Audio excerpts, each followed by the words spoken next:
नमस्कार दोस्तों। देखिए, किसी भी राज्य में जब चुनाव होते हैं तो कोई ऐसा राज्य होगा जिसमें कोई बड़ा राजनीतिक घराना ना हो। कुछ ऐसे बड़े बड़े नाम होते हैं जो बरसों बरस से किसी राज्य की राजनीति को डोमिनेट करते रहे हैं। अगर हिमाचल प्रदेश की मैं बात करूं, चूंकि हम हिमाचल प्रदेश का ये चुनाव बुलेटिन बना रहे हैं और रोज़ाना ही हम इस पर वीडियो बना रहे हैं, आप सब लोग हमारे साथ जुड़ भी रहे हैं। देखिए, अगर मैं हिमाचल प्रदेश की ही बात करूं तो गिने चुने नाम यहाँ पर सामने आते हैं। वीरभद्र सिंह, प्रेम कुमार धूमल, अनुराग ठाकुर के पिता, और सुखराम सुखराम साहब का नाम मैं इसलिए भी ले रहा हूँ कि सुखराम साहब इनमें अभी हाल ही में इसी साल कुछ महीने पहले इनका निधन हुआ, शायद मई महीने में इनका निधन हुआ था। और ये जो मैं उनके लिए तस्वीर निकाली है, ये बड़ी दिलचस्प तस्वीर मैंने निकाली। इसमें कॉर्नर में आपको सलमान खान का एक ट्वीट नज़र आ रहा है जिसमें वो उनके निधन पर दुख व्यक्त कर रहे हैं। वो दुख व्यक्त इसलिए कर रहे हैं क्योंकि सुखराम जो थे वो उनकी जो बहन है, मुंह बोली बहन है, अर्पिता शर्मा, उनके पति के ग्रैंडफादर थे।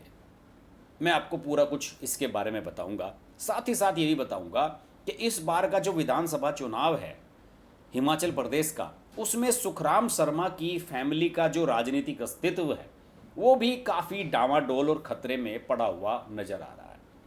पहले तो मैं वन बाय वन आपको इनकी बैकग्राउंड के बारे में बता दूं, इनकी जो राजनीति है उसके बारे में बता दूं। देखिए, सुखराम साहब के बेटे हैं अनिल शर्मा, ये अनिल शर्मा उनके बेटे हैं। और जरा इनका चेहरा मेरा गौर से देख लीजिए। अगर आप इन्हें देखेंगे तो अगर आपने अर्पिता शर्मा जो सलमान की बहन हैं, उनके अर्पिता खान जिनका पहले नाम था, उनके पति जो आयुष हैं, उनकी शक्ल इनसे बिल्कुल मिलती है। और आयुष इन्हीं के बेटे हैं। इनके दो बेटे हैं, एक आयुष और दूसरे हैं आश्रय शर्मा। आश्रय शर्मा कांग्रेस के नेता हैं। ये आश्रय शर्मा राइट हैंड पर आपको जैकेट में जो नज़र आ रहे हैं, यहाँ पर आप देख रहे होंगे कि राहुल गांधी के इर्द गिर्द सुखराम साहब और आश्रय शर्मा आपको खड़े नज़र आ रहे हैं।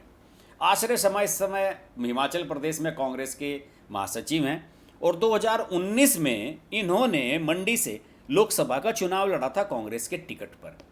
और इनके जो पिता थे आश्रय शर्मा के, अनिल शर्मा, जयराम ठाकुर की जो वर्तमान सरकार चल रही है हिमाचल प्रदेश में, उसमें मंत्री थे उस समय जब इन्होंने लोकसभा का चुनाव कांग्रेस के टिकट पर लड़ा। तो कांग्रेस और इनके बीच में बीजेपी के बीच में एक टसल सा शुरू हुआ। बीजेपी के नेताओं ने, वहाँ के लोकल नेताओं ने मांग उठाई कि वाह यार, देखिए बाप तो अनिल शर्मा तो मंत्री बना हुआ है प्रदेश की बीजेपी सरकार में और बेटा कांग्रेस के टिकट पर लोकसभा चुनाव लड़ रहा है। तो उस समय ये चर्चा सामने आई कि शायद अनिल शर्मा भी कांग्रेस में जा सकते हैं, इसलिए अनिल शर्मा को दबाव बनाकर मंत्री पद ये छोड़ना पड़ा था। लेकिन अभी वो मंडी सदर सीट से विधायक हैं बीजेपी के, अभी तक फिलहाल तक। तो अब इस स्थिति में दोस्तों एक बड़ा दिलचस्प समीकरण ये बन रहा है कि इन्हें किससे टिकट दिया जाए। अभी हाल ही में हमने पिछले एपिसोड्स जिन लोगों ने मेरे देखे हैं उन्हें मैंने बताया था कि कांग्रेस ने अपने पैनल सारे फाइनल कर दिए हैं, जो 68 लोकसभा विधानसभा सीटें उन सभी के। और जहाँ पर एक एक लोगों का नाम है, एक एक का भेजा गया है, पूर्व प्रदेश अध्यक्ष वगैरह या कुछ बड़े नेता हैं जहाँ पर उनका एक एक नाम है।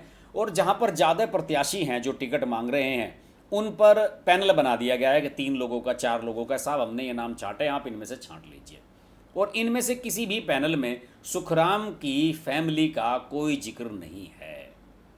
यानी कि कांग्रेस वालों ने यह मान लिया है कि भैया ये बीजेपी के साथ हैं और बीजेपी के साथ ही रहने वाले हैं, इसलिए सुखराम साहब के बारे में कांग्रेस ने बिल्कुल भी विचार विमर्श नहीं किया है और उनके बारे में उन्होंने कुछ सोचा ही नहीं है।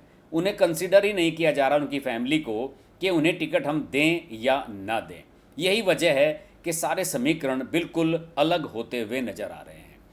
मैं आपको बता दूं कि पंडित सुखराम एक ब्राह्मण नेता, 1962 में मंडी सदर से इन्होंने अपनी राजनीति का सफ़र शुरू किया था। 1983 तक वह प्रदेश में विभिन्न विभागों के मंत्री भी रहते रहे। और वीरभद्र सिंह जो अब इस दुनिया में नहीं रहे हैं और उनकी पत्नी प्रतिभा सिंह इस समय कांग्रेस की अध्यक्ष हैं वहाँ की, और कांग्रेस इन्हें बहुत मानती है, उस समय केंद्र की राजनीति में एक्टिव हुआ करते थे।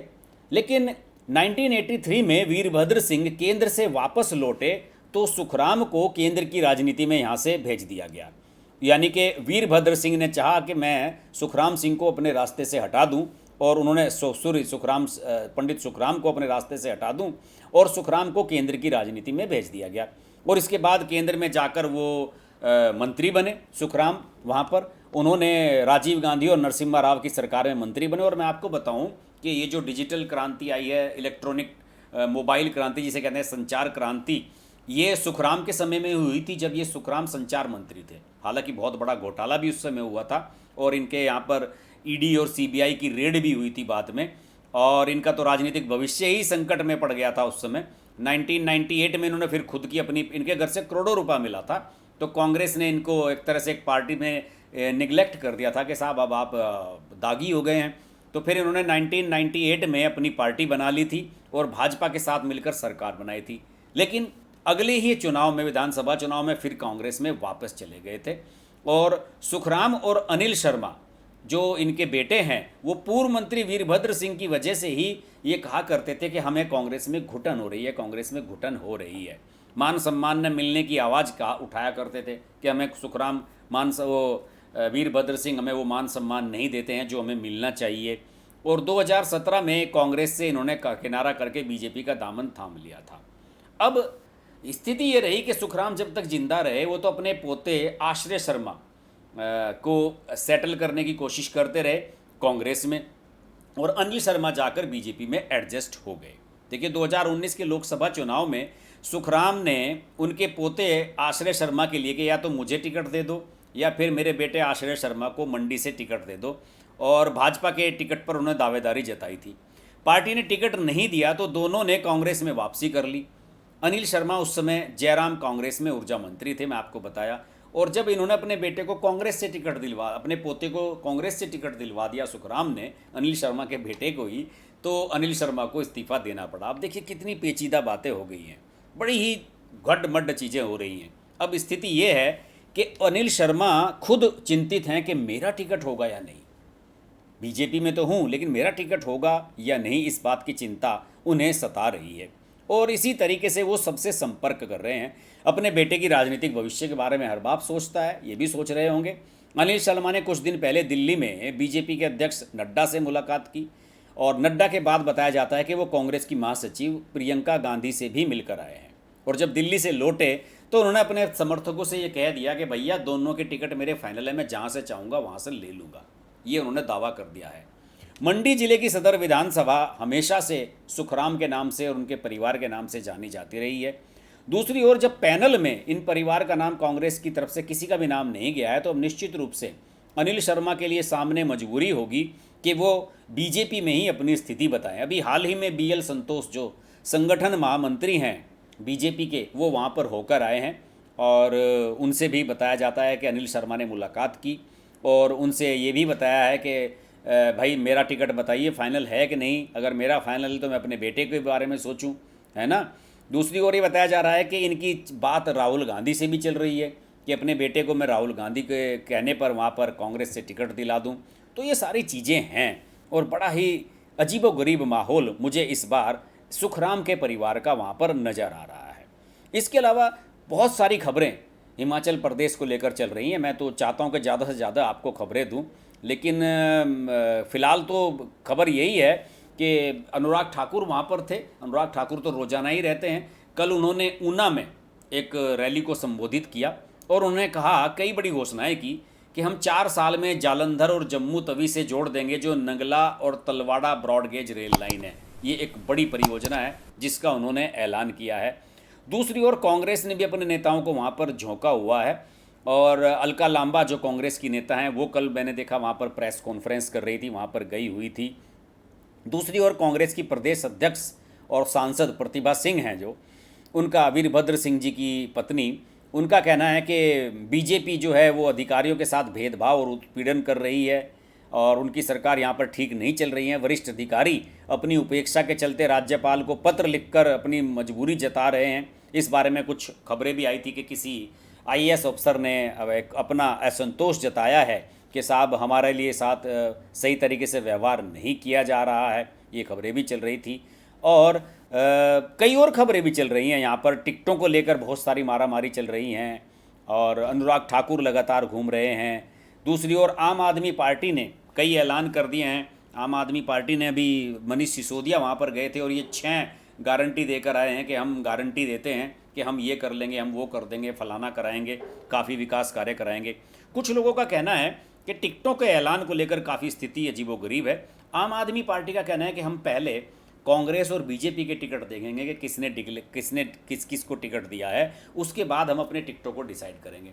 दूसरी ओर बीजेपी के जो वरिष्ठ नेता हैं, उनसे मेरी बात हुई थी, उनका कहना है कि हम तो आचार संहिता लगने के बाद, यानी कि चुनाव से ठीक 1 महीना पहले जब आचार संहिता लगती है उसके बाद अपनी लिस्ट जारी करेंगे। बीजेपी की पॉलिसी रही है, बीजेपी कभी पहले टिकट नहीं जारी करती, क्योंकि अगर आप पहले बहुत समय पहले टिकट जारी कर देते हैं तो फिर उनका विरोध शुरू हो जाता है। उस सीट पर जो अन्य टिकटार्थी होते हैं वो विरोध शुरू करते हैं टिकट काटने के लिए, पार्टी में तोड़ फोड़ के लिए। तो बीजेपी तो 15-20 दिन पहले ही टिकट फाइनल करती है कि चाहिए साहब, जिसे हमने फाइनल कर दिया, मोदी जी अमित शाह ने फाइनल कर दिया, जाइए और फटाफट इनको जिताकर आइए। तो ये सारा सिनेरियो यहाँ का बनता हुआ नज़र आ रहा है। कांग्रेस ने अपना पैनल तैयार कर ही दिया है। सुखराम के परिवार के बारे में आपको बताया मैंने आज कि किस तरीके से उनका राजनीतिक अस्तित्व खतरे में पड़ा हुआ है। अगर आपको ये वीडियो अच्छा लगे प्लीज़ इसको लाइक कीजिए, शेयर कीजिए, और अगर हिमाचल प्रदेश के चुनावों के बारे में और भी वीडियो आप देखना चाहते हैं तो आप सब लोगों से निवेदन है कि इस चैनल को सब्सक्राइब कीजिए। और जो हिमाचल प्रदेश के रहने वाले हैं वो अपना कमेंट के माध्यम से भी मुझे फीडबैक दें। मैंने आप लोगों से बार बार कहा है कि अपना मोबाइल नंबर मुझे ईमेल के माध्यम से भेज दें। मैं हिमाचल के बारे में और जानना चाहता हूँ, मैं चाहता हूँ उस पर और वीडियो बनाए जाएँ। साथ ही साथ मैं ये भी चाहता हूँ कि हिमाचल प्रदेश में हमारे वीडियो का प्रचार हो।